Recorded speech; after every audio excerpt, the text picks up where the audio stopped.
High court میں کیا آپ کی درخواست تھی, کیا آرڈر کیا عدالت نے؟ السلام علیکم جی. اگین میڈیا کے تمام دوستوں ساتھیوں کا یہاں موجود رہنے کا شکریہ. آج سب سے پہلے ہم صبح میجسٹریٹ صاحب کے یہاں پیش ہوئے تھے, چونکہ انہوں نے ڈیٹ رکھی ہوئی تھی کہ سپلیمنٹری چلان کا جو آرڈر ہوا تھا کہ آج ہمیں متوقع تھا کہ آج وہ پیش ہوگا, چونکہ منڈے کو ہی بچی کی رپورٹ آ گئی تھی میڈیکل بورڈ کے حوالے سے کہ وہ کم عمر ہے.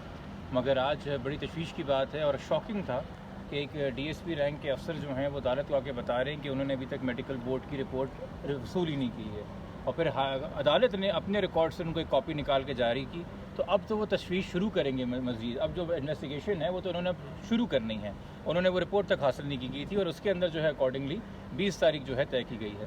آج ہماری عدالت میں درخواست تھی کہ پہلے بھی ایک حسب بیجا کی درخواست کی عدالت سن چکی ہے ریٹ پٹیشن کے اندر, اور اس کے بعد ہم نے اس کو سپریم کورٹ میں چیلنج کیا تھا, جس میں سپریم کورٹ نے ہمارا رائٹ ریکگنائز کیا تھا کہ ہم میڈیکل بورڈ کے ذریعے جو ہے پرانی میڈیکل رپورٹ چیلنج کر سکتے ہیں. اس کے بعد اس کارروائی کے بعد چونکہ اب نئے فیکٹس آ گئے ہیں اور یہ سامنے آ رہا ہے کہ بچی اس عمر کی نہیں تھی کہ وہ اپنی مرضی سے گھر سے جا سکتی ہے, یا وہ اس عمر کی نہیں تھی کہ اس کا گھر سے باہر رہنا جو ہے اس کی مرضی مانا جائے, بلکہ وہ اس عمر میں ہے کہ اس کو کڈنیپنگ کے زمرے میں لایا جائے گا. اور چونکہ اس کی اسٹیٹمنٹ کے اندر یہ بھی حصہ تھا کہ اس کی عمر جو ہے 17-18 سال ہے, وہ بھی جھوٹ پہ مبنی تھی. تو اس نئے فیکٹس کی روشنی کے اندر ہم نے دوبارہ سے حسب بیجا کی ایک ریٹ پٹیشن جو ہے عدالت کے سامنے رکھی ہے, جس پہ عدالت نے آج سماعت کرنے کے بعد, سننے کے بعد, چونکہ وہ ایک طرفہ پہلی ہیئرنگ ہوتی ہے, اس پہ نوٹسز ایشو کر دی ہیں اور 21 تاریخ کے لیے جو ہے ہائی کورٹ نے اس مقدمے کو دوبارہ اگلی پیشی کے لیے فکس کیا ہے. سر یہ بتائیں کہ جو تفتیشی افسر کی جانب سے آج عدالت میں یہ موقف اپنایا گیا کہ ان کے پاس میڈیکل رپورٹ بھی نہیں ہے. آج ظہیر کے وکیل بھی عدالت میں پیش ہوئے, تو وہ کہہ رہے تھے کہ ظہیر ملزم نہیں ہے اور پولیس کو مطلوب ہی نہیں ہے. دیکھیے اس پہ بہتر ہے کہ آپ ان سے رائے لیں. ہمارا موقف تو یہ ہے کہ جو پولیس کو مطلوب نہیں والی بات تھی وہ سی کلاس چلان میں تھی, وہ چلان ریجیکٹ ہو گیا, وہ چلان ان فیلڈ میں نہیں ہے, وہ چلان ریفیوز کر دیا گیا. جب فردر انویسٹیگیشن آرڈر ہوتی ہے وہ تبھی آرڈر ہوتی ہے کہ جو موجودہ چلان عدالت کے پاس ہے اس کو ریجیکٹ کر دیا جائے, اس کو پینڈنگ نہیں رکھا جاتا. عدالت کے پاس صرف 2 قسم کے اختیارات ہیں, یا چلان ایکسیپٹ کریں یا چلان ریجیکٹ کریں. ریجیکشن کے اوپر فردر انویسٹیگیشن ہوتی ہے, تو پولیس کی وہ فائنڈنگ ہی اس وقت زیر ہو چکی ہے. اسی وجہ سے میرے خیال میں یہ چیزیں عدالت نے بھی ان کے وکیل کے سامنے رکھی تھی. اور دوسرا ہمارا اس پہ اختصار تھا کہ آپ کسی بھی عدالت سے کسی قسم کا بھی ریلیف تبھی لے سکتے ہیں جب اپنے آپ کو عدالت کے سامنے پیش کریں. ابھی آپ کا جو اسٹیٹس ہے وہ ایک عدم گرفتار انسان کا ہے, وہ ایک مفرور انسان کا ہے, ایک ایبسکانڈر کا ہے. آپ عدالت کے سے نہ کوئی بیل لے رہے ہیں, نہ عدالت کے سامنے پیش ہو رہے ہیں, نہ لاہور کے ہائی کورٹ سے کوئی ٹرانزٹری بیل لے کے سندھ کراچی پیش ہو رہے ہیں, مگر آپ چاہتے ہیں ریلیف آپ کو سارے دے دیے جائیں. تو یہ دیکھیے عدالتیں جو ہیں وہ یقینی طور پہ انصاف کی فراہمی کے لیے ہیں, مگر فرمائشی پروگرام نہیں ہے. تو بہتر یہ ہے کہ پروسیجر یہ کہتا ہے کسی کیس میں کسی بھی ملزم میں کہ عدالت کے سامنے پہلے ملزم اپنے آپ کو سرنڈر کرے تھرو اپلیکیشن آف بیل, پھر اس کا رائٹ ہے کہ وہ کر سکے. بٹ اس میں جو ان کا موقف ہے بہتر ہے آپ ان کے وکیل سے لیں. میں جنرلی آپ کو قانون جو میری نظر میں وہ بتا رہا ہوں. یہ اب بچی چونکہ مائنر ہے تو کون کون سی دفعات لگ سکتی ہیں یا پولیس کو لگانی چاہیے اس رپورٹ آنے کے بعد؟ دیکھیے ایج اسپیسیفک اوفینسز جو ہیں میں نے پہلے بھی آپ لوگوں سے ذکر کیا تھا کہ کڈنیپنگ انڈر 16 بچی اپنی مرضی سے گھر سے باہر نہیں جاتی. اس کو اگر کوئی بلاتا بھی ہے, کوئی ایسا نہیں ہے کہ بچی گھر سے باہر نکلی تھی, وہ کسی ظہیر نامی انسان کو نہیں جانتی تھی اور پھر باہر نکل کے اس کا ٹکراؤ ہوا ایک انسان سے, اس نے شادی کر لی. یہ بات واضح ہے, ملزم کے اپنے بیان میں بھی ہے کہ اس کے علم میں تھا کہ بچی گھر سے باہر آنے والی ہے. اور ہمارا تو یہ موقف ہے کہ ملزم کراچی میں موجود ہے جس دن یہ واقعہ ہوا ہے. ہم یہ بھی ماننے کو تیار نہیں ہے کہ وہ لاہور میں ہے اور بچی کو جو ہے اس نے لاہور بلوایا ہے. ہمارا ماننا یہ کہ وہ کراچی میں ہے اور وہ خود بچی کو اپنی تحویل میں جو ہے وہ لاہور لے کے گیا ہے. ایک تو کڈنیپنگ آتی ہے, دوسرا اس کے اندر میرج کی یہ بات جو سیٹل ہونی ہے کہ یہ سندھ کا لاء لگے گا, پنجاب کا لگے گا, دونوں صورتوں میں انڈر 16 کرائم ہے.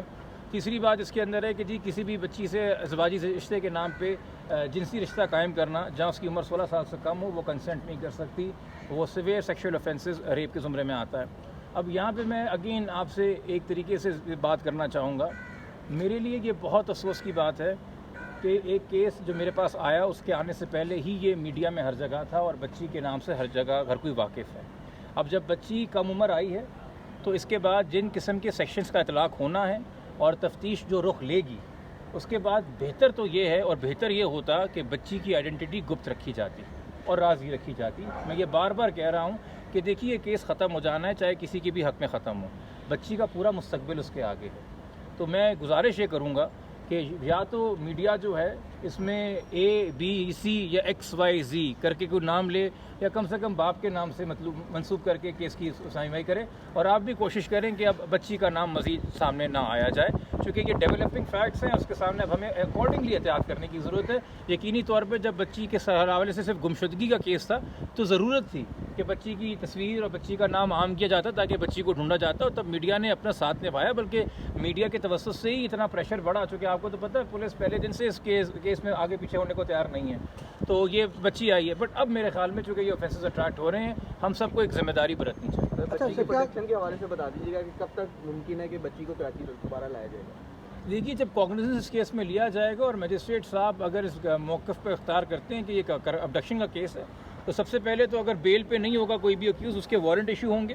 اور دوسرا اس وقت ابڈکشن کے اندر جو ہے بچی کا اسٹیٹس صرف وٹنس کا نہیں رہتا، ابڈکٹی کا بھی رہتا ہے. پھر اس کی رہائی کے لیے بھی اکارڈنگلی عدالت کو آرڈر موو کرنے ہوتے ہیں.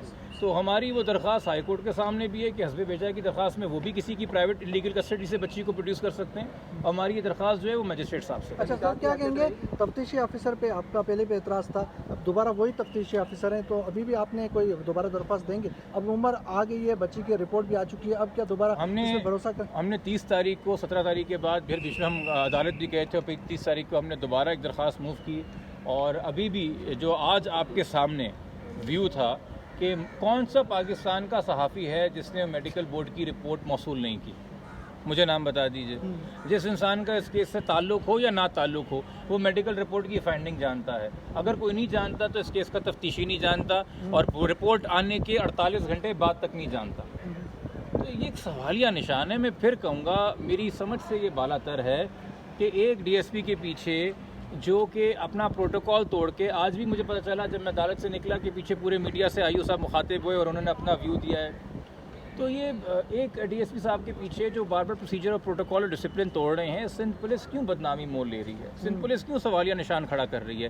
سندھ پولیس کیوں نہیں ایک بہتر انسان کو، بہتر افسر کو، بہتر رسپانسبل افسر کو اپوائنٹ کر کے تمام خدشات دور کر دیتی ہے، اور ایسے انسان کو جو ہے وہ آپ انگیج کر رہے ہیں؟ اور یہ میں آپ کی نالج میں لے آؤں، منڈے کے روز میری آئی جی صاحب سے ملاقات ہوئی تھی. آئی جی صاحب کو میں نے خود میڈیکل بورڈ رپورٹ کی کاپی ان ہینڈ دی ہے.